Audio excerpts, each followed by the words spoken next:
What up? What up? What up? What up? What up? What up? What up? I'm sorry I'm late. I had to take my dog out. How's it going? Ooh, Gamli, you got snow? Oh, I love it. I was walking my dog yesterday and we had like a little bit of snow. I was at the top of the hill where it was like cold enough for the snow to show up. It was very magical. I loved it. So what's up? We're gonna do the Siege of Gondor today. Book 5, chapter 4, I think. Yeah, it's a big one and it's a fucked up chapter. I love this one. Oh, baby. Yeah, book 5, chapter 4, The Siege of Gondor. Also, for anyone who cares, I might be the only one who cares, but I need to re-record my Pippin video because as I was editing it, I was like, I uncovered like an entirely new theme that I totally didn't fucking think about or touch on. So I'm working on it, and I have a bunch of other stuff that I want to make coming up as well. So hopefully January will be quiet enough for me to do these things. But in the meantime, let's read book 5, chapter 4, The Siege of Gondor. Pippin was roused by Gandalf. Candles were lit in their chamber, for only a dim twilight came through the windows. The air was heavy, as with approaching thunder. "What is the time?" said Pippin, yawning. "Past the second hour," said Gandalf. "Time to get up and make yourself presentable. You are summoned to the Lord of the City to learn your new duties. Hello, Noodle. You can come in. You can come in. Come on. You can open the door." You're being very silly. Come on. Noodle's here. She says hi. "You are summoned to the Lord of the City to learn your new duties." "And will he provide breakfast?" "No, I have provided it. All that you will get till noon. Food is now doled out by order." Pippin looked ruefully at the small loaf and, he thought, very inadequate pat of butter which was set out for him, beside a cup of thin milk. "Why did you bring me here?" he said. "You know quite well," said Gandalf, "to keep you out of mischief. And if you do not like being here, you can remember that you brought it on yourself." Pippin said no more. Fucking get his ass, jeez. Before long, he was walking with Gandalf once more down the cold corridor to the door of the Tower Hall. There Denethor sat in a grey gloom, like an old, patient spider, Pippin thought. He did not seem to have moved since the day before. He beckoned Gandalf to a seat, but Pippin was left for a while standing, unheeded. Presently, the old man turned to him. "Well, Master Peregrine, I hope that you used yesterday to your profit and to your liking, though I fear that the board is barer in this city than you could wish." Pippin had an uncomfortable feeling that most of what he'd said or done was somehow known to the Lord of the City, and much was guessed of what he thought as well. He did not answer. "What would you do in my service?" "I thought, sir, that you would tell me my duties." "I will, when I learn what you are fit for," said Denethor, "but that I shall learn soonest, maybe, if I keep you beside me. The esquire of my chamber has begged leave to go to the out-garrison, so you shall take his place for a while. You shall wait on me, bear errands, and talk to me, if war and counsel leave me any leisure. Can you sing?" "Yes," said Pippin. "Well, yes, well enough for my own people, but we have no songs fit for great halls and evil times, lord. We seldom sing of anything more terrible than wind or rain, and most of my songs are about things that make us laugh, or about food and drink, of course." "And why should such songs be unfit for my halls, or for such hours as these? We who have lived long under the shadow may surely listen to echoes from a land untroubled by it. Then we may feel that our vigil was not fruitless, though it may have been thankless." What's up, Nandas? Hal, welcome in. Sting, it's a little bit spoilery. Essentially, Pippin's my favorite character, and I need to make sure I do him justice. I do not do things by half measures, so I'm sorry it's taking so long, but I'm also not sorry at all. Anything worth doing is worth doing correctly, and I have a big girl job that takes up a lot of my time. So I'll hopefully be putting that out soon, now that I have a firmer grasp on what the fuck I'm actually doing. Oh, Gamli. I mean, I love Merry and Pippin both. I love all my children equally, but Pippin's my favorite. Like, fucking for sure, by far. No contest. Pippin's heart sank. He did not relish the idea of singing any song of the Shire to the Lord of Minas Tirith, certainly not the comic ones that he knew best. They were too, well, rustic for such an occasion. He was, however, spared the ordeal for the present. He was not commanded to sing. Denethor turned to Gandalf, asking questions about the Rohirrim and their policies, and the position of Eomer, the king's nephew. Pippin marveled at the amount that the Lord seemed to know about a people that lived far away, though it must, he thought, be many years since Denethor himself had ridden abroad. Presently, Denethor waved to Pippin and dismissed him again for a while. "Go to the armories of the citadel," he said, "and get you there the livery and gear of the tower. It will be ready. It was commanded yesterday. Return when you are clad." It was as he said, and Pippin soon found himself arrayed in strange garments, all of black and silver. He had a small hauberk, its rings forged of steel maybe, yet black as jet, and a high-crowned helm with small raven wings on either side, set with a silver star in the center of the circlet. Above the mail was a short surcoat of black, but broidered on the breast in silver with the token of the tree. His old clothes were folded and put away, but he was permitted to keep the grey cloak of Lorien, though not to wear it when on duty. He looked now, had he known it, verily Ernel y Paraenath, the prince of the halflings, that folk had called him, but he felt uncomfortable, and the gloom began to weigh on his spirits. Sorry, I still have a cold, so I'm all stuffed up. It's not great.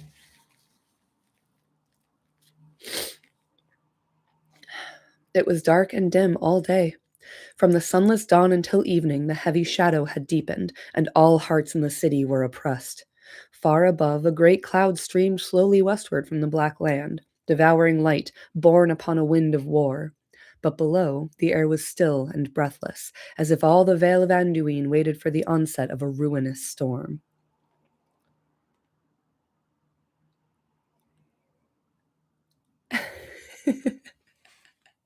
Otaris is reading me down in the chat. Otaris is reading me down in the chat. I've been found dead. Attributing my words to Gandalf the White. Oh no. It is true though. Like, it is fucking true. And it is kind of on theme that, of course, Pippin would like throw unexpected shit at me while I'm in the middle of a project that directly concerns him. How rude. About the 11th hour, released at last for a while from service, Pippin came out and went in search of food and drink to cheer his heavy heart and make his task of waiting more supportable. In the messes he met Beregond again, who had just come from an errand over the Pelennor out to the guard towers upon the causeway. Together they strolled out to the walls, for Pippin felt imprisoned indoors and stifled even in the lofty citadel. Now they sat side by side again in the embrasure looking eastward, where they had eaten and talked the day before. It was the sunset hour, but the great pall had now stretched far into the west, and only as it sank at last into the sea did the sun escape to send out a brief farewell gleam before the night, even as Frodo saw it at the crossroads touching the head of the fallen king. I love that little parallel touch there. The sun escaped to send out a brief farewell gleam before the night, even as Frodo saw it at the crossroads touching the head of the fallen king. This is a hint as to what I was missing from my initial Pippin script. It's not really spoilery, I don't think, to say that Pippin and Frodo are like foiled in the text. Like, they're often kind of set as opposites of one another. And I think that's interesting. But to the fields of the Pelennor, under the shadow of Mindolluin, there came no gleam. They were brown and drear. Already it seemed years to Pippin since he had sat there before in some half-forgotten time when he'd still been a hobbit, a light-hearted wanderer touched a little by the perils he had passed through. Now he was one small soldier in a city preparing for a great assault, clad in the proud but somber manner of the Tower Guard. Yo, what up? Thank you for being here. I love to see it. Oh, that's Anna for sure. We all know that's Anna for sure. In some other time and place, Pippin might have been pleased with his new array, but he knew now that he was taking part in no play. He was in deadly earnest the servant of a grim master in the greatest peril. The hauberk was burdensome, and the helm weighed upon his head. His cloak he had cast aside upon the seat. He turned his tired gaze away from the darkling fields below and yawned, and then he sighed. "You are weary of this day?" said Beregond. "Yes," said Pippin, "very. Tired out with idleness and waiting. I have kicked my heels at the door of my master's chamber for many slow hours, while he has debated with Gandalf and the prince and other great persons. And I am not used, Master Beregond, to waiting hungry on others while they eat. It is a sore trial for a hobbit, that. No doubt you will think I should feel honor more deeply, but what is the good of such honor? Indeed, what is the good even of food and drink under this creeping shadow? What does it mean? The very air seems thick and brown. Do you often have such glooms when the wind is in the east?" Now, can you believe what the fuck my boy has just said here? What is the good even of food and drink under this creeping shadow? Girl, come on. "Nay," said Beregond, "this is no weather of the world. This is some device of his malice, some broil of fume from the mountain of fire that he sends to darken hearts in council. And so it doth indeed. I wish the Lord Faramir would return. He would not be dismayed. But now, who knows if he will ever come back across the river out of the darkness?" "Yes," said Pippin. "Gandalf, too, is anxious. He was disappointed, I think, to not find Faramir here. And where has he got to himself? He left the Lord's council before the noon meal, and is in no good mood either, I thought. Perhaps he has some foreboding of bad news." Shit's bad. Everything bad. Suddenly, as they talked, they were stricken dumb, frozen, as it were, to listening stones. Pippin cowered down with his hands pressed to his ears, but Beregond, who had been looking out from the battlement as he spoke of Faramir, remained there, stiffened, staring out with starting eyes. Pippin knew the shuddering cry that he'd heard. It was the same that he'd heard long ago in the Marish of the Shire, but now it was grown in power and hatred, piercing the heart with a poisonous despair. Excuse me. Ugh, gross. At last Beregond spoke with an effort. "They have come," he said. "Take courage and look. There are fell things below." Reluctantly, Pippin climbed onto the seat and looked out over the wall. The Pelennor lay dim beneath him, fading away to the scarce-guessed line of the great river. But now, wheeling swiftly across it like shadows of untimely night, he saw in the middle airs below him 5 bird-like forms, horrible as carrion fell, yet greater than eagles, cruel as death. Now they swooped near, venturing almost within bowshot of the walls. Now they circled away. "Black riders," muttered Pippin, "black riders of the air. But see, Beregond," he cried, "they are looking for something, surely. See how they wheel and swoop, always down to that point over there. And can you see something moving on the ground? Dark little things. Yes, men on horses, 4 or 5. Ah, I cannot stand it. Gandalf, Gandalf, save us!" Another long screech rose and fell, and he threw himself back again from the wall, panting like a hunted animal. Faint and seemingly remote though through that shuddering cry, he heard winding up from below the sound of a trumpet ending on a long high note. "Faramir! The Lord Faramir! It is his call!" cried Beregond. "Brave heart! But how can he win to the gate if these foul hell-hawks have other weapons than fear? But look! They hold on! They will make the gate! No, the horses are running mad. Look, the men are thrown. They are running on foot. No, one is still up, but he rides back to the others. That will be the captain. He can master both beasts and men. Ah, there one of the foul things is stooping on him. Help! Help! Will no one go out to him? Faramir!" With that, Beregond sprang away and ran off into the gloom. Ashamed of his terror, while Beregond of the guard thought first of the captain whom he loved, Pippin got up and peered out. At that moment, he caught a flash of white and silver coming from the north, like a small star down on the dusky fields. It moved with the speed of an arrow and grew as it came, converging swiftly with the flight of the 4 men towards the gate. It seemed to Pippin that a pale light was spread about it, and the heavy shadows gave way before it. And then, as it drew near, he thought that he heard, like an echo in the walls, a great voice calling. "Gandalf!" he cried. "Gandalf! He always turns up when things are darkest. Go on, White Rider, White Wido."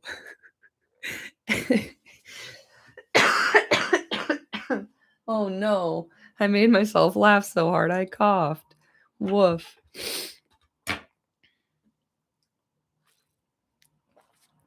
Noodle, I see you, baby. Come on. Come on, honey. You can come in. I know you can. Come on. You can go in your bed. Good girl. Okay, there we go. Gandalf, Gandalf, he shouted wildly, like an onlooker at a great race, urging on a runner who was far beyond encouragement. But now the dark swooping shadows were aware of the newcomer. One wheeled towards him, but it seemed to Pippin that he raised his hand, and from it a shaft of white light stabbed upwards. The Nazgul gave a long, wailing cry and swerved away, and with that the four others wavered, and then, rising in swift spirals, they passed away eastward, vanishing into the lowering cloud above. And down on the Pelennor it seemed for a while less dark.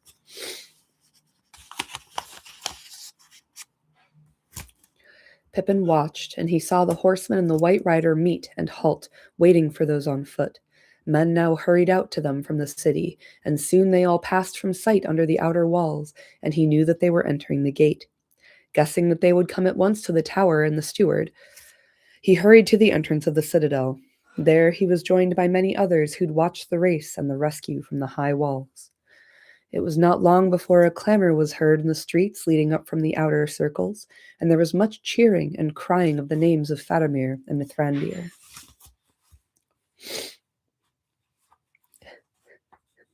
The White Wizard! The White Whittle! Oh no, the White Whittle! It's pretty weird. Presently, Pippin saw torches, and followed by a press of people, 2 horsemen riding slowly. One was in white, but shining no longer, pale in the twilight as if his fire was spent or veiled. The other was dark, and his head was bowed. They dismounted, and as grooms took Shadowfax and the other horse, they walked forward to the sentinel at the gate. Gandalf steadily, his grey cloak flung back, and a fire still smoldering in his eyes. The other, clad all in green, slowly, swaying a little as a weary or a wounded man. All right, team, sorry, I have to blow my nose. Yes, this chapter rocks.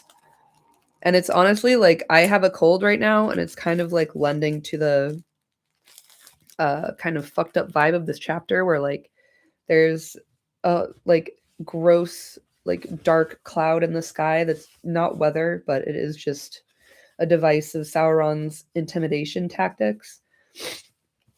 And I've got brain fog whoa, because I can't breathe out my nose, dude.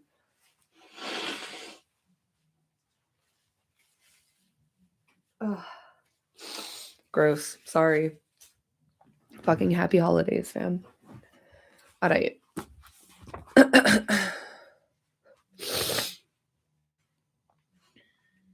Midwanduel. Marxaldehyde, stop. You're cracking me up, dude. I can't. All right.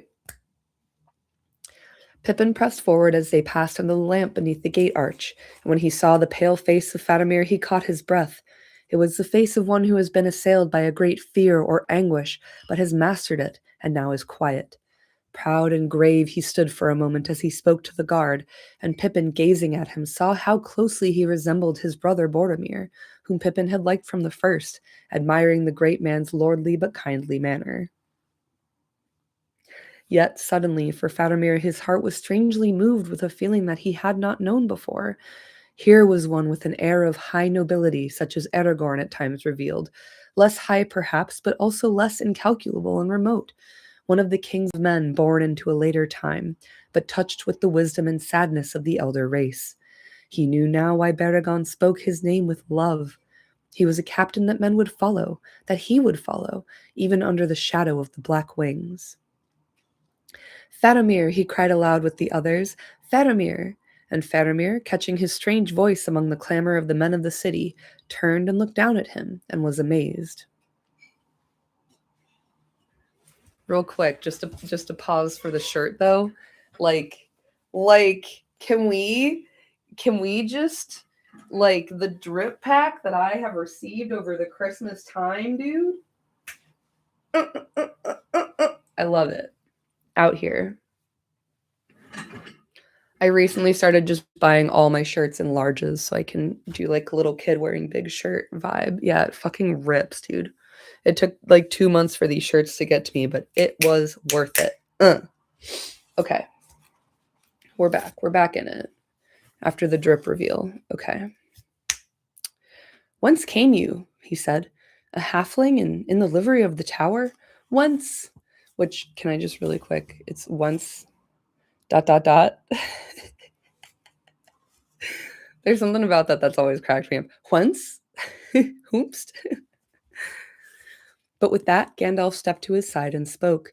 He came with me from the land of the halflings, he said. He came with me. But let us not tarry here. There is much to say and to do, and you are weary. He shall come with us. Indeed, he must, for if he does not forget his new duties more easily than I do, he must attend on his lord again within this hour. Come, Pippin, follow us. He came with me. I don't know, dude. It's so cute. I can't. So at length they came to the private chamber of the lord of the city. There deep seats were set about a brazier of charcoal, and wine was brought, and there Pippin, hardly noticed, stood behind the chair of Denethor, and felt his weariness little, so eagerly did he listen to all that was said.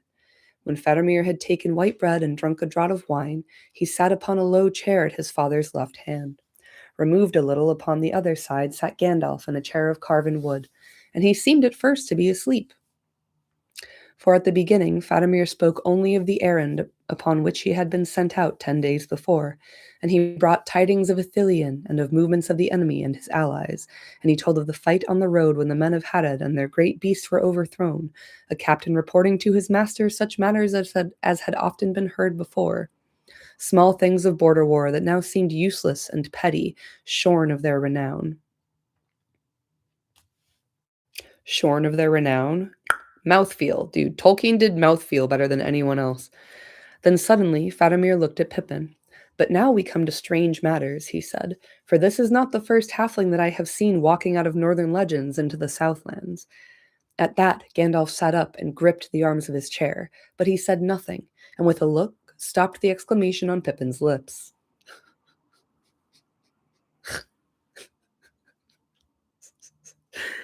It's giving that Jamie Lee Curtis meme of like, don't. It's very that. Denethor looked at their faces and nodded his head, as though in sign he had read much there before it was spoken. Slowly, while the others sat silent and still, Faramir told his tale, with his eyes for the most part on Gandalf, though now and again his glance strayed to Pippin, as if to refresh his memories of others that he had seen. As his story was unfolded of his meeting with Frodo and his servant and of the servants of Henneth-Annûn, Pippin became aware that Gandalf's hands were trembling as they clutched the carven wood. White they seemed now, and very old, and as he looked at them, suddenly with a thrill of fear, Pippin knew that Gandalf himself was troubled, even afraid. The air of the room was close and still. At last, when Faramir spoke of his parting with the travelers, and of their resolve to go to Cirith Ungol, his voice fell, and he shook his head and sighed. And then Gandalf sprang up. SH, literally exactly. Like, just think about it. Like, Frodo's the oldest, Pippin's the youngest. Frodo has to go on the quest, like, it's his vocation, as Tolkien says in a letter. Pippin, like, chooses at every point to go on the quest, even though Elrond literally doesn't fucking want him to. And then there's little passages where Frodo and Pippin look up at the same moon, and the kind of movements of Frodo in the chapters and in the books where it's not Frodo and Sam focused, it's usually in relation to Pippin that we're hearing about, like, where's Frodo at? Like, at this point in time or on this day, like, what's Frodo doing? It's in relation to what Pippin's doing as he moves around. Like, I don't think there's rarely any mention of Frodo when we're talking about, like, Merry and the Rohirrim, except for when Merry invokes missing him or thinking about him. I just think it's interesting. And to avoid spoiling my fucking video that I'm working on, I'm gonna leave it there. But that's just kind of something to chew on. I think it's interesting to think about. Like, it's a foil of intention, it's a foil of presence. There's a few levels to it. Cirith Ungol? Morgul Vale? He said. The time, Faramir, the time. When did you part with them?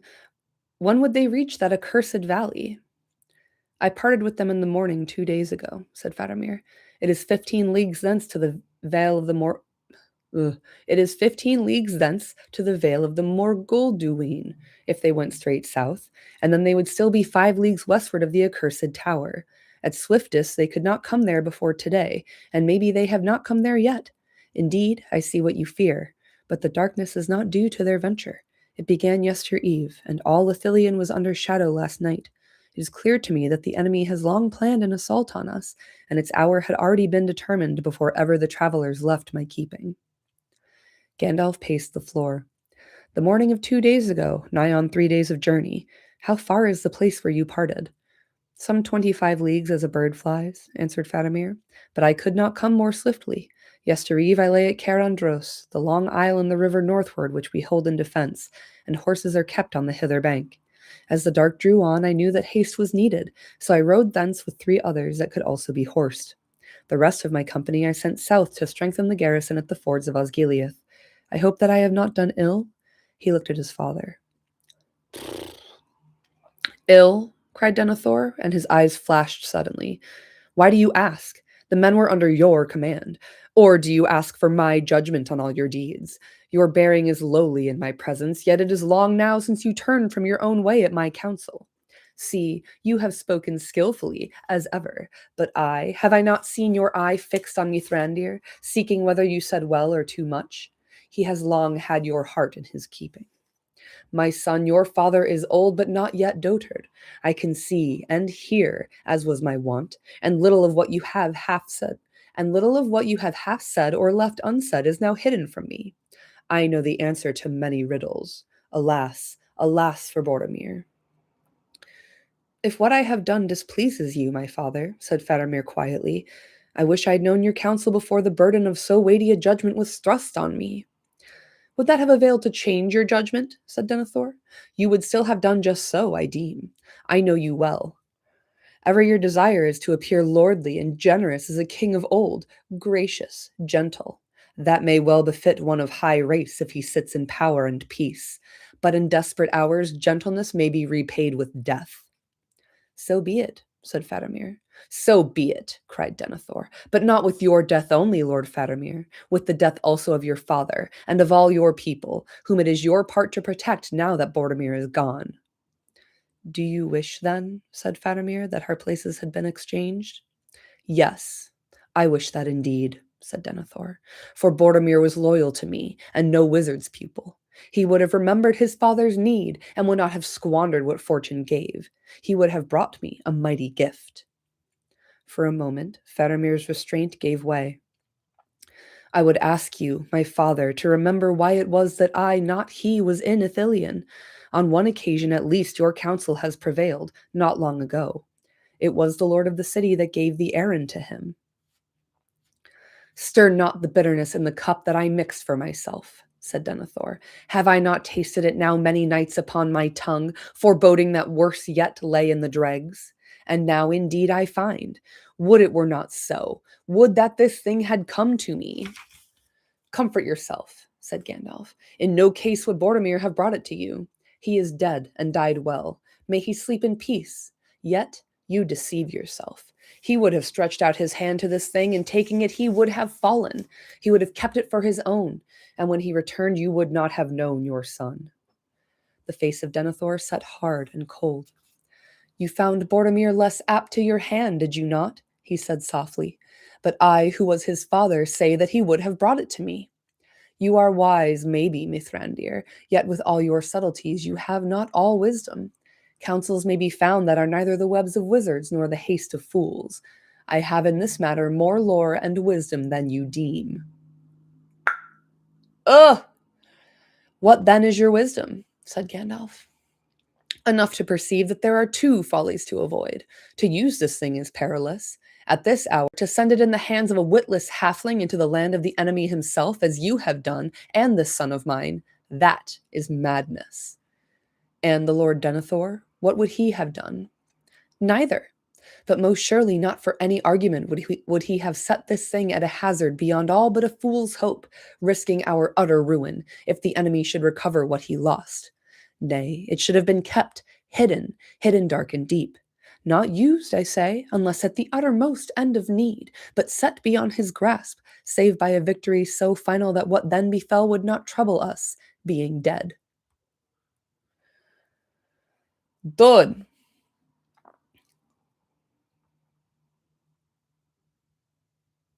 Y'all, chat is flame right now. Faramir's on R raised by narcissists. Right after the siege, he's going to read adult children of emotionally immature parents.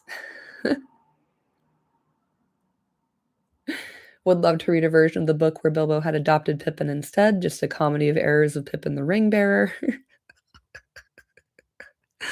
Dude. Oh man.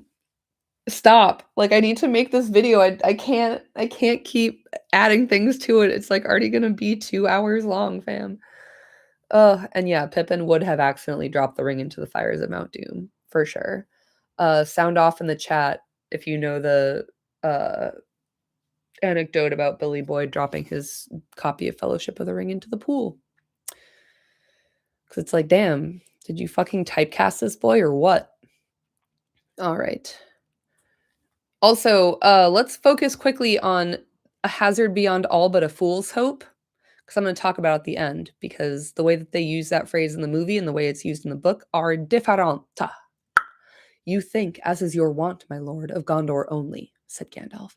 Yet there are other men and other lives, and time still to be. And for me, I pity even his slaves. And where will other men look for help if Gondor falls? Answered Denethor. If I had this thing now in the deep vaults of this citadel, we should not then shake with dread under this gloom, fearing the worst, and our counsels would be undisturbed. If you do not trust me to endure the test, you do not know me yet. Nonetheless, I do not trust you, said Gandalf. Had I done so, I could have sent this thing hither to your keeping, and spared myself and others much anguish. And now, hearing you speak, I trust you less, no more than Boromir. Nay, stay your wrath. I do not trust myself in this, and I refused this thing, even as a freely given gift. You are strong, and can still in some matters govern yourself, Denethor. Yet, if you had received this thing, it would have overthrown you. Were it buried beneath the roots of Mindolluin, still it would burn your mind away, as the darkness grows, and the yet worse things follow that soon shall come upon us. For a moment, the eyes of Denethor glowed again as he faced Gandalf, and Pippin felt once more the strain between their wills, but now almost it seemed as if their glances were like blades from eye to eye, flickering as they fenced. Pippin trembled, fearing some dreadful stroke, but suddenly Denethor relaxed and grew cold again. He shrugged his shoulders. If you had, he said, such words and ifs are vain. It has gone into the shadow, and only time will show what doom awaits it and us. The time will not be long. In what is left, let all who fight the enemy in their fashion be at one, and keep hope while they may, and after hope still the hardihood to die free. He turned to Faramir. What think you of the garrison at Osgiliath? It is not strong, said Faramir. I have sent the company of Ithilien to strengthen it, as I have said. Not enough, I deem, said Denethor. It is there that the first blow will fall. They have need of some stout captain there. There and elsewhere in many places, said Faramir, and sighed. Alas for my brother, whom I too loved. He rose. May I have your leave, father? And then he swayed and leaned upon his father's chair. You are weary, I see, said Denethor. You have ridden fast and far and under shadows of evil in the air, I am told.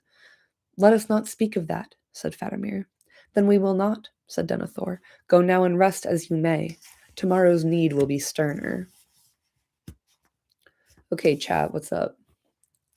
I assumed it would be 4 hours. What's wrong? I mean, now that I'm going to re-record the thing, I'm able to put all the footnotes back in. So like get ready for a longer than an extended edition Peter Jackson movie YouTube video about Peregrine Took. Like Pippin would have come out the other side with none of the PTSD and mission accomplished 6 months early, having murked 3 of the Nazgul in a Balrog. I mean, he does single-handedly kill a hill troll canonically, so I do think he could have had it in him. To be straight up and perfectly honest. Like, give Merry and have y'all seen that? You've definitely seen that meme where it's like Lord of the Rings and then Lord of the Rings if Merry and Pippin have a gun. Like, but yeah, I do think that giving the ring to an actual Took would have been Gandalf's number one plan, but failing that, he has an auxiliary Baggins. And the Baggins comes with a bonus Gamgee, so like that is helpful to have. All now took leave of the lord of the city and went to rest while they still could. Outside there was a starless blackness as Gandalf, with Pippin beside him bearing a small torch, made his way to their lodging. They did not speak until they were behind closed doors. Then at last Pippin took Gandalf's hand. "Tell me," he said, "is there any hope? For Frodo, I mean. Or at least mostly for Frodo." See, again, I just continued to see this, like, opposition slash relationship between Pippin and Frodo as being one of the most significant among all of the Hobbit characters. Like, whatever. We can talk about it later. Gandalf put his hand on Pippin's head. "There never was much hope," he answered. "Just a fool's hope, as I've been told. And when I heard of Cirith Ungol—" He broke off and strode to the window, as if his eyes could pierce the night in the east. "Cirith Ungol," he muttered. "Why that way, I wonder?" He turned. "Just now, Pippin, my heart almost failed me, hearing that name. And yet, in truth, I believe that the news that Faramir brings has some hope in it. For it seems clear that our enemy has opened his war at last, and made the first move while Frodo was still free. And now, for many days, he will have his eye turned this way and that, away from his own land. And yet, Pippin, I feel from afar his haste and fear. He has begun sooner than he would. Something has happened to stir him." Gandalf stood for a moment and thought. "Maybe," he muttered, "maybe even your foolishness helped, my lad. Let me see. Some 5 days ago now he would discover that we had thrown down Saruman and had taken the stone. Still, what of that? We could not use it to much purpose, or without him knowing. Ah, I wonder. Aragorn? His time draws near, and he is strong and stern underneath Pippin, bold, determined, able to take his own counsel and dare great risks at need. That may be it. He may have used the stone and shown himself to the enemy, challenging him for this very purpose. I wonder. Well, we shall not know the answer till the riders of Rohan come, if they do not come too late. There are evil days ahead. To sleep while we may." "But," said Pippin. "But what?" said Gandalf. "Only one but will I allow tonight." I love them! Ah, they're so cute! "Gollum," said Pippin. "How on earth would they be going about with him, even following him? And I could see that Faramir did not like the place he was taking them to any more than you do. What is wrong?" "I cannot answer that now," said Gandalf. "Yet my heart guessed that Frodo and Gollum would meet before the end, for good or for evil. But of Cirith Ungol I will not speak tonight. Treachery, treachery, I fear, treachery of that miserable creature. But so it must be. Let us remember that a traitor may betray himself and do good that he does not intend. It can be so sometimes. Good night." Foreshadowing is a literary device.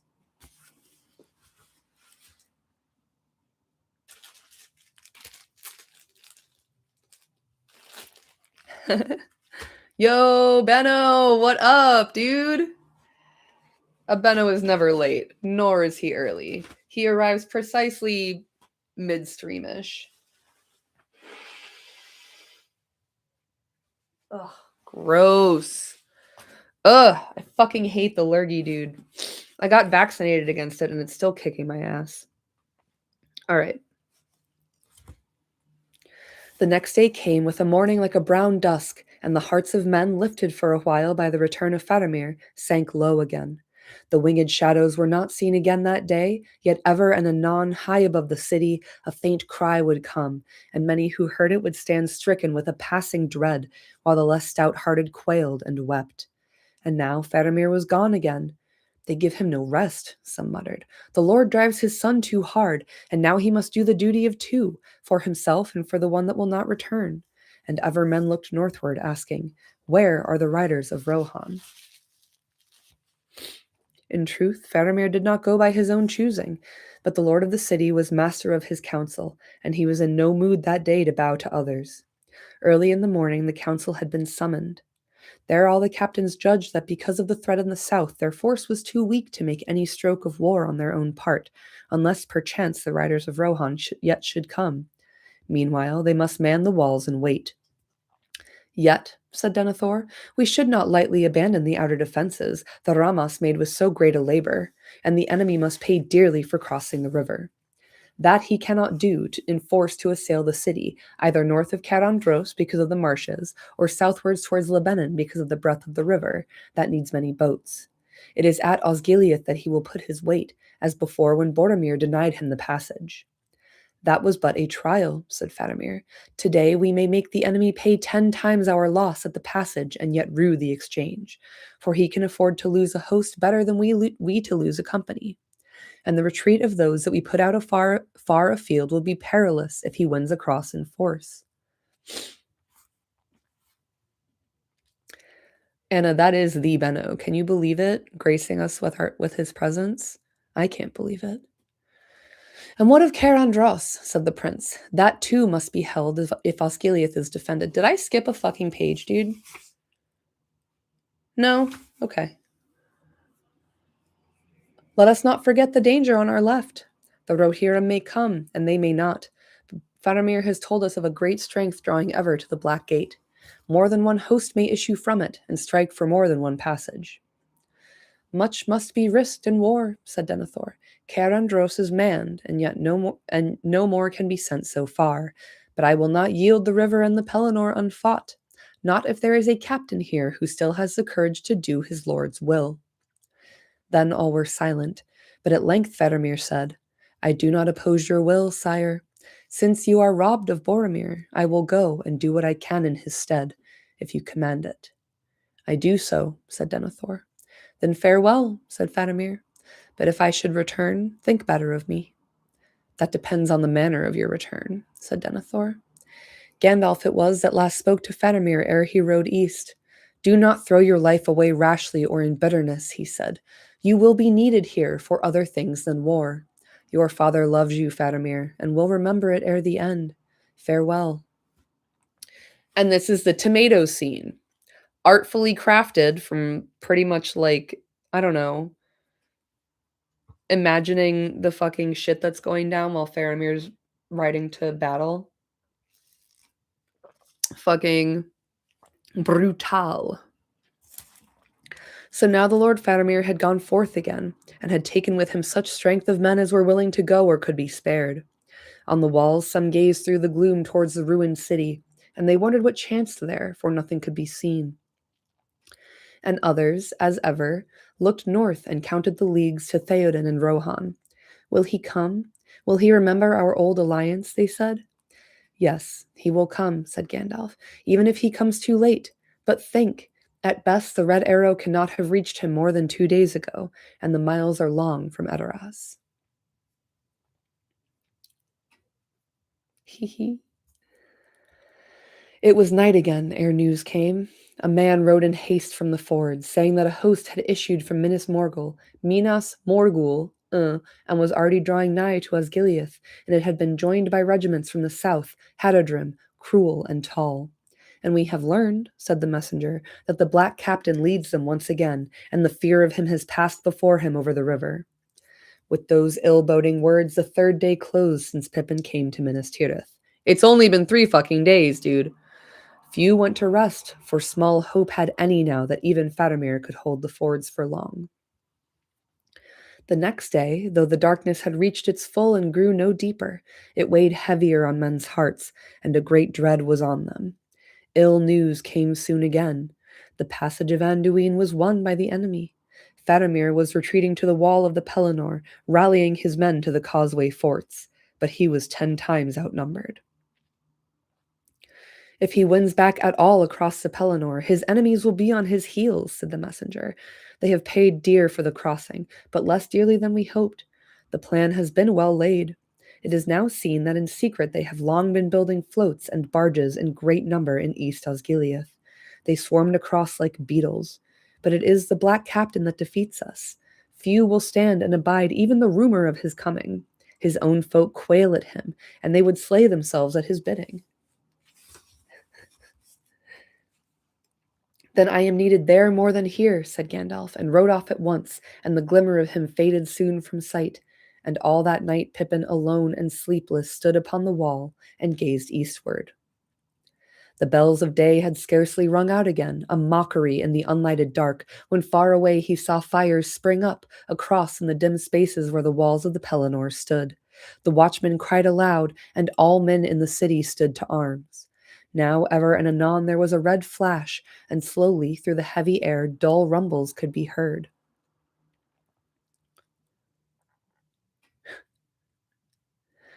They have taken the wall, men cried. They are blasting breaches in it. They are coming.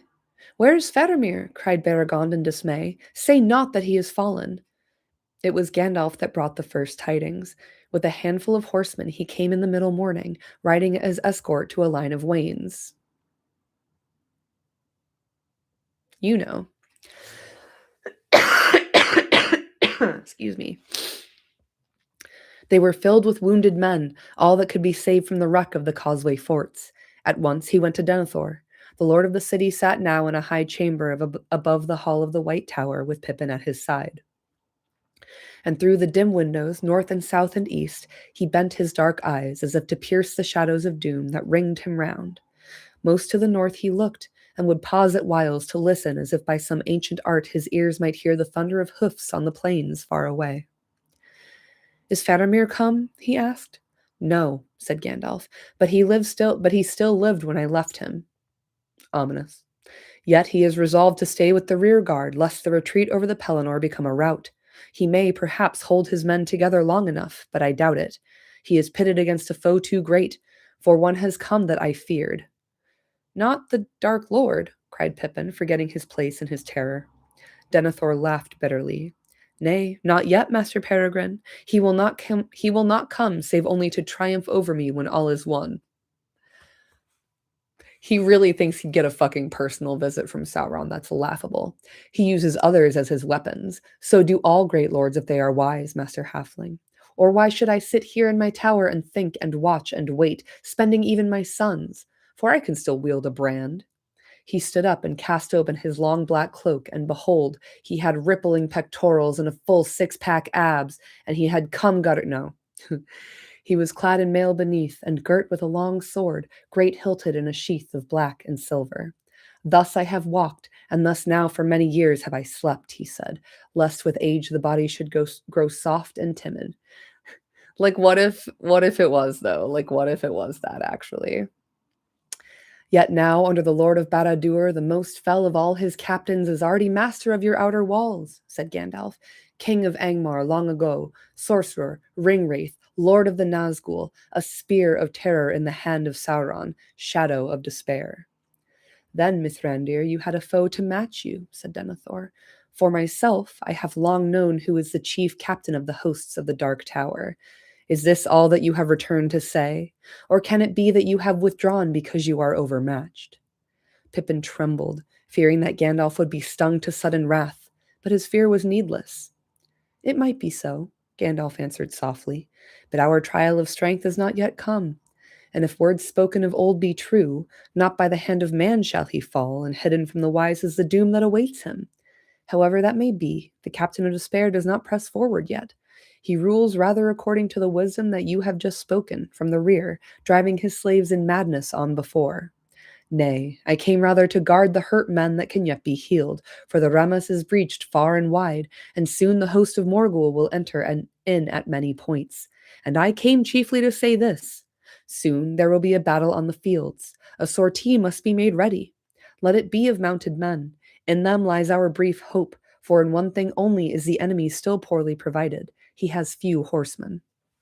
And we also have few. Now would be the coming of Rohan in the nick of time, said Denethor. We are likely to see other newcomers first, said Gandalf. Fugitives from Caer Andros have already reached us. The isle has fallen. Another army has come from the Black Gate, crossing from the northeast. Some have accused you, Mithrandir, of delighting to bear ill news, said Denethor, but to me this is no longer news. It was known to me ere nightfall yesterday. As for the sortie, I had already given thought to it. Let us go down. Ugh. Denethor really is like, I already fucking knew. I already knew that. I actually already knew that. Actually, I know. It's giving me in my existentialist philosophy class in college where if anyone challenged me, I'd go, I know, I know, I know. And then I experienced complete ego death when someone called me out on always saying, I know, even though I don't know shit about fuck, which is why I adopted that as my new motto for my life. Because I don't know shit about fuck, dude.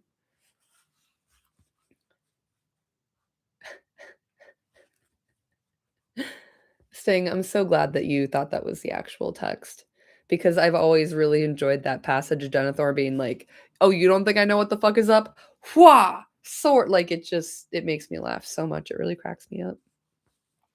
Time passed.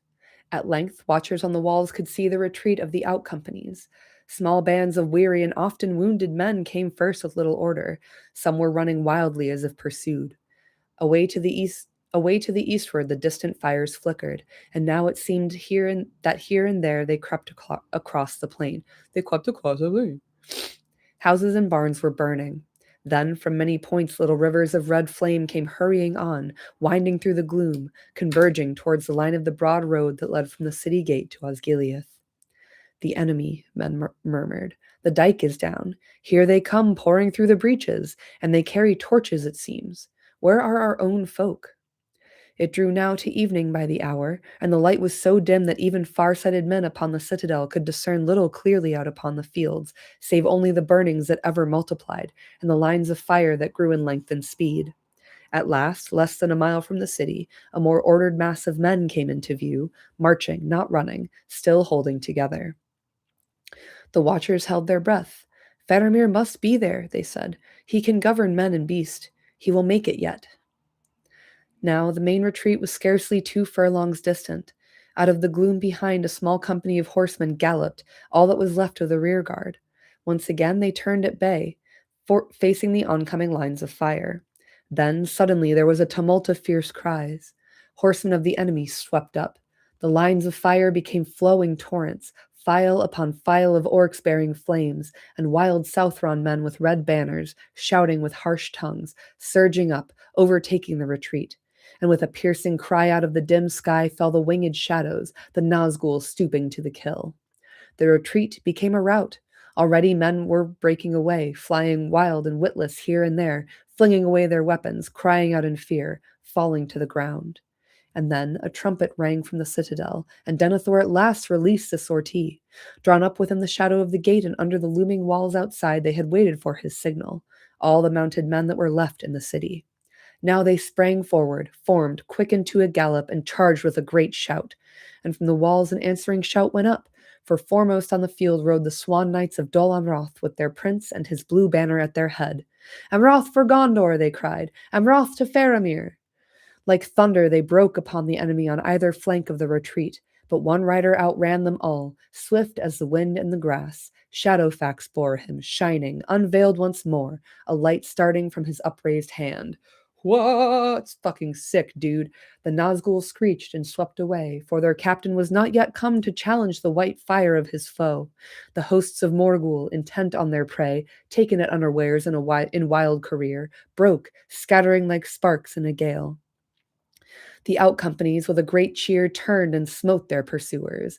Hunters became the hunted. The retreat became an onslaught. The field was strewn with stricken orcs and men, and a reek arose of torches cast away, sputtering out in swirling smoke. The cavalry rode on. But Denethor did not permit them to go far. Though the enemy was checked and for the moment driven back, great forces were flowing in from the east. Again the trumpet rang, sounding the retreat. The cavalry of Gondor halted. Behind their screen the outcompanies reformed. Now steadily they came marching back. They reached the gate in the city and entered, stepping proudly. And proudly the people of the city looked on them and cried their praise, and yet they were troubled in heart. For the companies were grievously reduced. Faramir had lost a third of his men.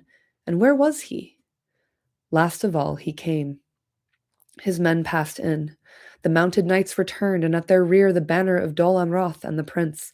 And in his arms before him on his horse he bore the body of his kinsman, Faramir son of Denethor, found upon the stricken field. Faramir, Faramir, men cried, weeping in the streets. But he did not answer, and they bore him away up the winding road to the citadel and his father. Even as the Nazgul had swerved aside from the onset of the White Rider, there came flying a deadly dart, and Faramir, as he held at bay a mounted champion of Hadad, had fallen to the earth. Only the charge of Dol Amroth had saved him from the red Southland swords that would have hewed him as he lay. The Prince Imrahil brought Faramir to the White Tower, and he said, "Your son has returned, Lord, after great deeds," and he told all that he had seen. But Denethor rose and looked on the face of his son, and was silent. Then he bade them make a bed in the chamber, and lay Faramir upon it and depart. But he himself went up alone into the secret room under the summit of the tower, and many who looked up thither at that time saw a pale light that gleamed and flickered from the narrow windows for a while, and then flashed and went out. And when Denethor descended again, he went to Faramir, and sat beside him without speaking, but the face of the Lord was grey, more death-like than his son's. Yeah, Imrahil's a fucking badass. We love him. And yeah, Denethor is the worst. Like they do him way dirtier in the movie than in the book, but like he's way more evil and like capable in the book. It's fucking terrifying, dude. And also he's looking in his evil bowling ball right now. So now at last the city was besieged, enclosed in a ring of foes. The Ramas was broken, and all the Pelennor abandoned to the enemy. The last word to come from outside the walls was brought by men flying down the northward road ere the gate was shut.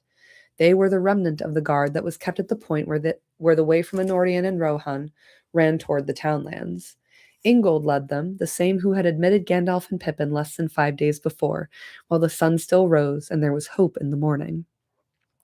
"There is no news of the Rohirrim," he said.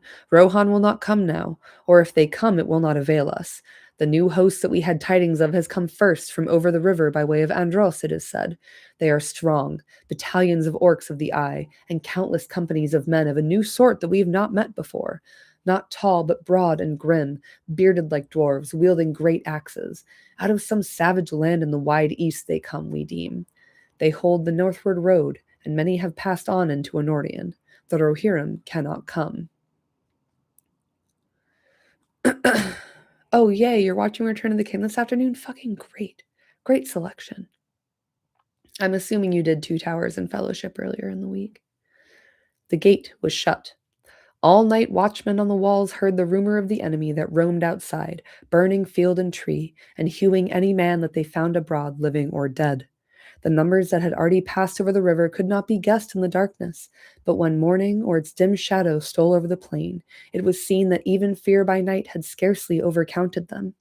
The plain was dark with their marching companies, and as far as eyes could strain in the murk there sprouted, like a foul fungus growth, all about the beleaguered city great camps of tents, black or somber red.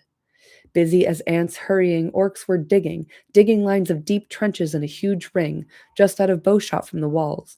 And as the trenches were made, each was filled with fire, though how it was kindled or fed by art or devilry none could see. All day the labor went forward, while the men of Minas Tirith looked on, unable to hinder it. And as each length of trench was completed, they could see great wains approaching. And soon yet more companies of the enemy were swiftly setting up, each behind the cower of a trench, great engines for the casting of missiles. There were none upon the city walls large enough to reach so far or to stay the work. At first, men laughed and did not greatly fear such devices, for the main wall of the city was of great height and marvelous thickness, built ere the power and craft of Numenor waned in exile, and its outward face was like to the tower of Orthanc, hard and dark and smooth, unconquerable by steel or fire, unbreakable except by some convulsion that would rend the very earth on which it stood. Nay, they said, not if the Nameless One himself should come, not even he could enter here while we yet live. But some answered, "While we yet live? How long? He has a weapon that has brought low many strong places since the world began. Hunger. The roads are cut. Rohan will not come." But the engines did not waste shot upon the indomitable wall. It was no brigand or orc chieftain that ordered the assault upon the Lord of Mordor's greatest foe. A power and mind of malice guided it. As soon as the great catapults were set, with many yells and the creaking of rope and winch, they began to throw missiles marvelously high, so that they passed right above the battlement and fell thudding within the first circle of the city, and many of them by some secret art burst into flame as they came toppling down. Soon there was a great peril of fire behind the wall, and all who could be spared were busy quelling the flames that sprang up in many places. Then, among the greater casks, there fell another hail, less ruinous but more horrible. All about the streets and lanes behind the gate it tumbled down, small round shot that did not burn. But when men ran to learn what it might be, they cried aloud or wept, for the enemy was flinging into the city all the heads of those who had fallen fighting at Osgiliath, or on the Ramas, or in the fields. They were grim to look on, for though some were crushed and shapeless and some had been cruelly hewn, yet many had features that could be told, and it seemed that they had died in pain, and all were branded with the foul token of the lidless eye. But marred and dishonored as they were, it often chanced that thus a man could see again the face of someone that he had known, who had walked proudly once in arms, or tilled the fields, or ridden in upon a holiday from the green vales and the hills. In vain men shook their fists at the pitiless foes that swarmed before the gate. Curses they heeded not, nor understood the tongues of Western men, crying with harsh voices like beasts and carrion birds. But soon there were few left in Minas Tirith who had the heart to stand up and defy the hosts of Mordor. For yet another weapon, swifter than hunger, the Lord of the Dark Tower had, dread and despair. The Nazgul came again, and as their dark lord now grew and put forth his strength, so their voices, which uttered only his will and his malice, were filled with evil and horror. Ever they circled above the city, like vultures that expect their fill of doomed men's flesh. Out of sight and shot they flew, and yet were ever present, and their deadly voices rent the air. More unbearable they became, not less, at each new cry. At length even the stout-hearted would fling themselves to the ground as the hidden menace passed over them, or they would stand, letting their weapons fall from nerveless hands while into their minds a blackness came, and they thought no more of war, but only of hiding and of crawling and of death. During all this black day, Faramir lay upon his bed in the chamber of the White Tower, wandering in a desperate fever. Dying, someone said, and soon dying all men were saying, upon the walls and in the streets. And by him his father sat and said nothing, but watched and gave no longer any heed to the defense.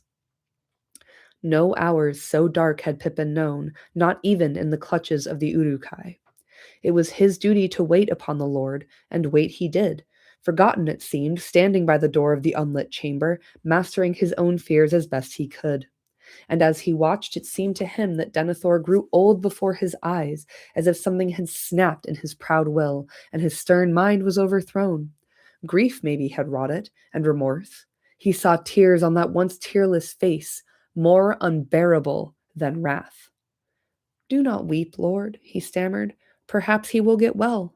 Have you asked Gandalf?" "Comfort me not with wizards," said Denethor. "The fool's hope has failed. The enemy has found it, and now his power waxes. He sees our very thoughts, and all we do is ruinous. I sent my son forth, unthanked, unblessed, out into needless peril, and here he lies with poison in his veins. Nay, nay, whatever may now betide in war, my line too is ending. Even the house of the stewards has failed. Mean folk shall rule the last remnant of the kings of men, lurking in the hills until all are hounded out." Men came to the door crying for the lord of the city. "Nay, I will not come down," he said. "I must stay beside my son. He might still speak before the end, but that is near. Follow whom you will, even the gray fool, though his hope has failed. Here I stay." Fucking coward. Fucking piece of shit. Ugh. Who sent Faramir out, unthanked, unblessed? Who could it possibly have been, Denethor, you dumb shit? You stupid fuck. Ooh. Ooh, I hate him so much. So it was that Gandalf took command of the last defense of the city of Gondor. Wherever he came, men's hearts would lift again, and the winged shadows passed from memory. Tirelessly he strode from citadel to gate, from north to south about the wall, and with him went the Prince of Dol Amroth in his shining mail, for he and his knights still held themselves like lords in whom the race of Númenor ran true. Men that saw them whispered, saying, "Belike the old tales speak well. There is elvish blood in the veins of that folk, for the people of Nimrodel dwelt in that land once, long ago." And then one would sing amid the gloom some staves of the lay of Nimrodel, or other songs of the Vale of Anduin out of vanished years. And yet, when they had gone, the shadows closed on men again, and their hearts went cold, and the valor of Gondor withered into ash. And so slowly they passed out of a dim day of fears into the darkness of a desperate night. Fires now raged unchecked in the first circle of the city, and the garrison upon the outer wall was already in many places cut off from retreat. But the faithful who remained there at their posts were few. Most had fled beyond the second gate.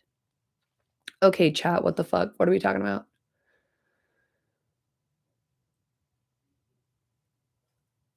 Yeah, they're doing a bunch of the movies. I think they're doing the extendos in theaters all over because I think it's the It's 25-year anniversary this year, which is fucked up, dude. Is it? Yeah. Oh, Frodo movie, the non-scary edit. So it's basically just the first half of Fellowship is Frodo movie. Pretty good.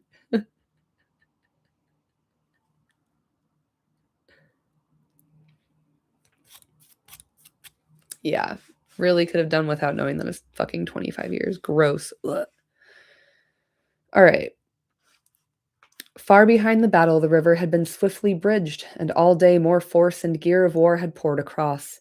Now, at last, in the middle night, the assault was loosed. The vanguard passed through the trenches of fire by many devious paths that had been left between them.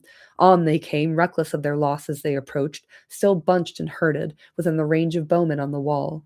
But indeed there were too few now left there to do them great damage, though the light of the fires showed up many a mark for archers of such skill as Gondor had once boasted.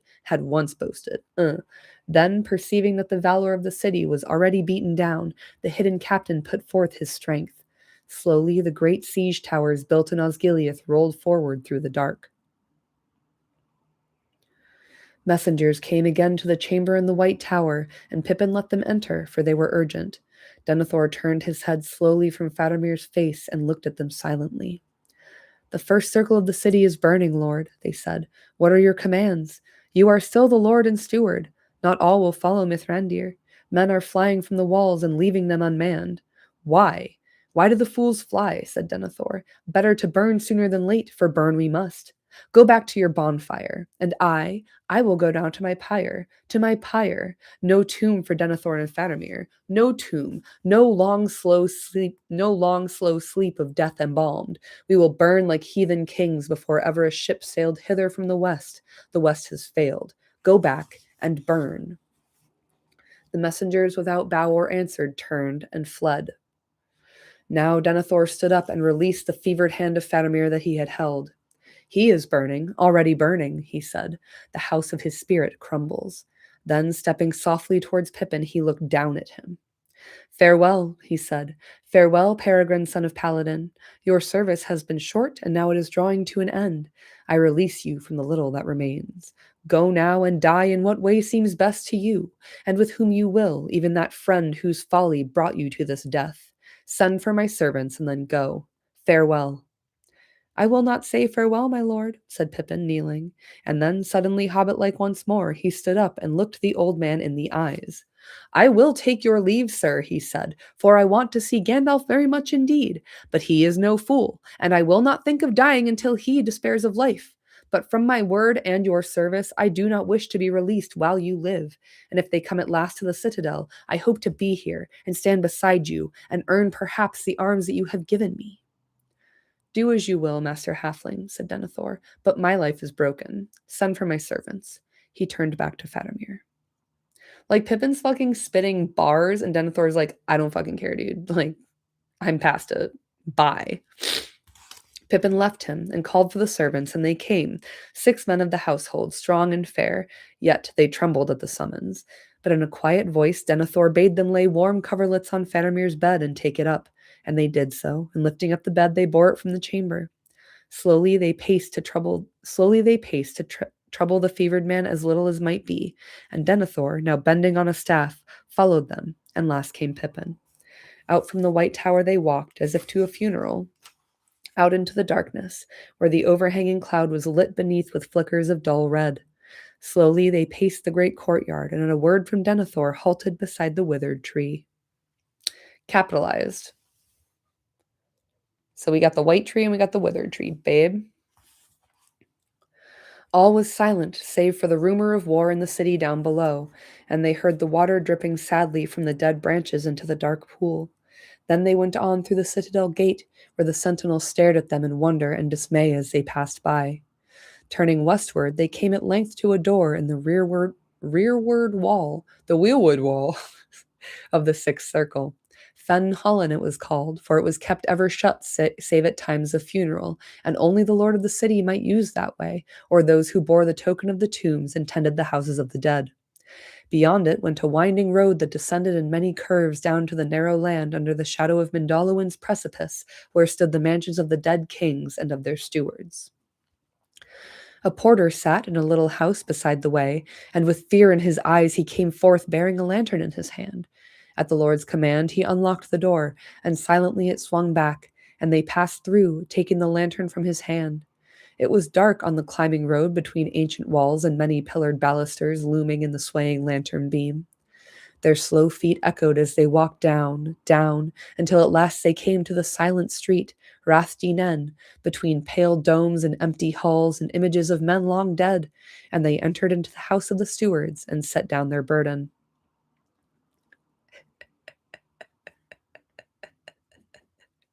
Yes, chat. First of all, Sting, you're only going to be 26. You're a baby. That's adorable. And yeah, I did get off the White Widow was a wizard. I'm sorry. My voice is like in here right now. I can feel it. I'm so sorry. Ugh. There Pippin, staring uneasily about him, saw that he was in a wide vaulted chamber, draped as it were with the great shadows that the little lantern threw upon its shrouded walls. And dimly to be seen were many rows of tables carved of marble, and upon each table lay a sleeping form, hands folded, head pillowed upon stone. But one table near at hand stood broad and bare. Upon it, at a sign from Denethor, they laid Faramir and his father side by side, and covered them with one covering, and stood then with bowed heads as mourners beside a bed of death. Then Denethor spoke in a low voice, underneath a sheet. Here we will wait, he said, but send not for the embalmers. Bring us wood quick to burn, and lay it all about us, and beneath, and pour oil upon it. And when I bid you thrust in a torch, do this, and speak no more to me. Farewell. I'm sorry, I'm just picturing him like covered with a sheet, and as he's talking, it's like, like the sheet is moving. It does make me laugh. I know it's an extremely somber scene that we're in, but that shit does make me laugh. By your leave, lord, said Pippin, and turned and fled in terror from the deathly house. Poor Faramir, he thought. I must find Gandalf. Poor Faramir! Quite likely he needs medicine more than tears. Oh, where can I find Gandalf? In the thick of things, I suppose, and he will have no time to spare for dying men or madmen. I don't need to say it, but I'm going to say it. Everyone thinks Pippin's a fucking idiot. He's not, okay? He does know what the fuck is going on. But he, like Sting in chat, is simply a baby. Like, anyway, I'll have a fucking 5-hour video about this coming soon enough. At the door, he turned to one of the servants who had remained on guard there. Your master is not himself, he said. Go slow. Bring no fire to this place while Faramir lives. Do nothing until Gandalf comes. Who is the master of Minas Tirith? The man answered. The Lord Denethor or the Grey Wanderer? The Grey Wanderer or no one, it would seem, said Pippin, and he sped back and up the winding way as swiftly as his feet would carry him, past the astonished porter, out through the door and on, till he came near the gate of the citadel. The sentinel hailed him as he went by, and he recognized the voice of Beregond. Whither do you run, Master Peregrine? He cried. To find Mithrandir, Pippin answered. The Lord's errands are urgent, and he should not be hindered by me, said Beregond. But tell me quickly, if you may, what goes forward? Whither has my lord gone? I have just come on duty, but I heard that he passed towards the closed door, and men were bearing Faramir before him. Yes, said Pippin, to the silent street. Beregond bowed his head to hide his tears. They said that he was dying, he sighed, and now he is dead. No, said Pippin, not yet, and even now his death might be prevented, I think. But the lord of the city, Beregond, has fallen before his city is taken. He is fey and dangerous. Quickly he told of Denethor's strange words and deeds. I must find Gandalf at once. Then you must go down to the battle. I know. The Lord has given me leave. But, Beregond, if you can, do something to stop any dreadful thing happening. The Lord does not permit those who wear the black and silver to leave their post for any cause save at his own command. Well, you must choose between orders and the life of Faramir, said Pippin. And as for orders, I think you have a madman to deal with, not a lord. I must run. I will return if I can. He ran on, down towards the outer city. Men flying back from the burning passed him, and some seeing his livery turned and shouted, but he paid no heed. At last he was through the second gate, beyond which great fires leaped up between the walls. Yet it seemed strangely silent. No noise or shouts of battle or din of arms could be heard. Then suddenly there was a dreadful cry and a great shock and deep echoing boom. Forcing himself on against a gust of fear and horror that shook him almost to his knees, Pippin turned a corner opening on the wide place behind the city gate. He stopped dead. He had found Gandalf, but he shrank back, cowering into a shadow. Ever since the middle night, the great assault had gone on. The drums rolled. To the north and to the south, company upon company of the enemy pressed to the walls. There came great beasts like moving houses on the red and fitful light, the Mumakil of the Harad dragging through the lanes amid the fire's huge towers and engines. Yet their captain cared not greatly what they did or how many might be slain. Their purpose was only to test the strength of the defense and to keep the men of Gondor busy in many places. It was against the gate that he would throw his heaviest weight. Very strong it might be, wrought of steel and iron, and guarded with towers and bastions of indomitable stone, yet it was the key, the weakest point in all that high and impenetrable wall. The drums rolled louder. Fires leaped up. Great engines crawled across the field, and in the midst was a huge ram, great as a forest tree, 100 feet in length, swinging on mighty chains. Long had it been forging in the dark smithies of Mordor, and its hideous head, founded of black steel,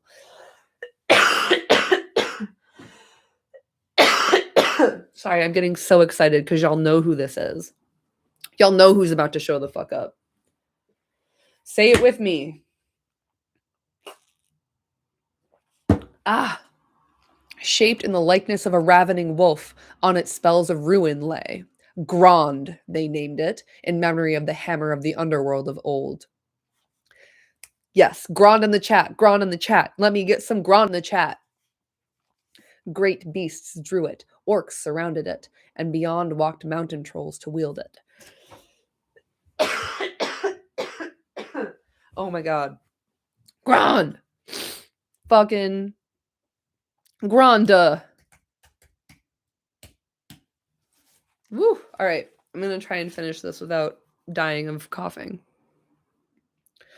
But about the gate resistance still was stout, and there the knights of Dol Amroth and the hardiest of the garrison stood at bay. Shot and dart fell thick.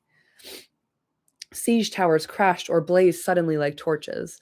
All before the walls on either side of the gate, the ground was choked with wreck and with bodies of the slain. Yet still driven as by a madness, more and more came up. Grond crawled on. The drums rolled wildly. Over the hills of slain a hideous shape appeared, a horseman, tall, hooded, cloaked in black. Slowly trampling the fallen, he rode forth, heeding no longer any dart. He halted and held up a long, pale sword, and as he did so, a great fear fell on all, defender and foe alike, and the hands of men drooped to their sides, and no bow sang. For a moment, all was still. The drums rolled and rattled. With a vast rush, Grond was hurled forward by huge hands. It reached the gate. It swung. A deep boom rumbled through the city like thunder running in the clouds. But the doors of iron and posts of steel withstood the stroke. Then the black captain rose in his stirrups and cried aloud in a dreadful voice, speaking in some forgotten tongue words of power and terror to rend both heart and stone. Thrice he cried, thrice the great ram boomed, and suddenly upon the last stroke the gate of Gondor broke. As if stricken by some blasting spell, it burst asunder.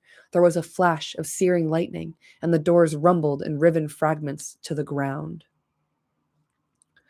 In rode the Lord of the Nazgul. A great black shape against the fires, he loomed up, grown to a vast menace of despair. In rode the Lord of the Nazgul under the archway that no enemy had ever yet had passed, and all fled before his face. All save one. There waiting, silent and still in the space before the gate, sat Gandalf upon Shadowfax. Shadowfax, who alone among the free horses of the earth endured the terror, unmoving, steadfast as a graven image in Rath Nen. Yeah, Shadowfax fucking rules. You cannot enter here, said Gandalf, and the huge shadow halted. Go back to the abyss prepared for you. Go back. Fall into the nothingness that awaits you and your master. Go. The Black Rider flung back his hood, and behold, he had a kingly crown, and yet upon no head visible was it set. The red fire shone between it and the mantled shoulders vast and dark. From a mouth unseen there came a deadly laughter. "Old fool," he said, "old fool, this is my hour. Do you not know death when you see it? Die now and curse in vain." And with that he lifted high his sword, and flames ran down the blade. Gandalf did not move, and in that very moment, away behind in some courtyard of the city, a cock crowed. Shrill and clear he crowed, recking nothing of wizardry or war, welcoming only the morning that in the sky far above the shadows of death was coming with the dawn. And as if in answer, there came from afar away another note. Horns, horns, horns. In dark Mandalorian sides they dimly echoed, great horns of the north wildly blowing. Rohan had come at last. Uh, okay. And then next week we get to do the Ride of the Rohirrim. But really quick, just real quick. Remember how earlier I was like focused on how Denethor keeps calling Gandalf a fool? And how the Witch King, the Black Rider, the Lord of the Nazgul, addresses Gandalf as old fool. Like, where do we think Denethor learned that from? Do we think he might have been looking in the evil bowling ball and listening to how Sauron and his ilk refer to Gandalf and the Steward of Middle Earth, which is how I frame Gandalf, by the way. That's how he frames himself. Hi, Noodle. I see you, baby. But yeah, in the movie, I don't think at any point we see Denethor refer to Gandalf as a fool. So that when Gandalf and Pippin are having their chat on the balcony, and Pippin's like, "Is there any hope, Gandalf?" And Gandalf's like, "There never was much hope, just a fool's hope." We think that he's like saying like a fool's hope, referring to Pippin, fool of a toque, right? But in the book, it's very clear that the fool's hope is Gandalf's hope. Gandalf is the old fool. Denethor calls him a fool over and over. And the fool's hope that Gandalf refers to is his own hope. And I think it's kind of nice, as Gandalf continually refers to Pippin as fool of a toque, that he also gets labeled a fool. So we've got our two wonderful fools together in Minas Tirith, bringing hope where there shouldn't be any. I just think it's nice. I just think that's good. I think it's a nice little touch in the book. And then it is, I think, kind of misinterpreted in the movie, but like, whatever. I get it. It's fine. Are you accusing Denethor of learning to parrot toxic talking points from bad faith actors on connected communication networks? Yeah, exactly. Denethor might as well be a member of the Manosphere for like as much critical thinking ability as he displays. He's like, I know much. And it's like, no, you've just been looking at evil bowling ball TV, dude. Like, turn off Fox News and go touch grass, to be honest. So yeah, the sun's gonna go down in about 15 minutes and I have to go walk my dog. So I'm going to go do that. And yes, in regard to fools, in medievalist sense, the fool was known as the one genuine guy in court. Also, if you haven't read Robin Hobb, I'm obsessed with the fool in Robin Hobb's Assassin's Apprentice series. But yeah, the fool is like the one guy who can speak openly and clearly, but Denethor's framing of fool as like, you know, someone who behaves foolishly. There's a bunch of different ways we can look at this. I love it. But yeah, thank you for tuning in to the Siege of Gondor today. Holy shit, what a dark chapter. Next chapter, oh baby, oh boy, I'm really excited about. I really hope I get over this cold before next week because I can hear how annoying my voice sounds. So thank you for bearing with me. And yeah, I will post as usual. We should probably be back to like a more regular schedule next week because I'll be back at work and I'll have a better idea of like what my time is like. But yeah, in the meanwhile, check out the Discord. If you're not in the Discord and you want to be, let me know. Comment on any of my posts on my YouTube, or if you follow me on Instagram, just DM me and I'll get you in the Discord as well. We have a nice time in there. It's very wholesome. And yeah, fools tell the truth. There we go. Thank y'all again for being here. And I hope you enjoy Return of the King today. And I hope you enjoy the rest of your festive holiday period. I'm going back to work on Monday. So for anyone else who's going back to work on Monday, stay strong. We got this. Love you. See you next week. Bye.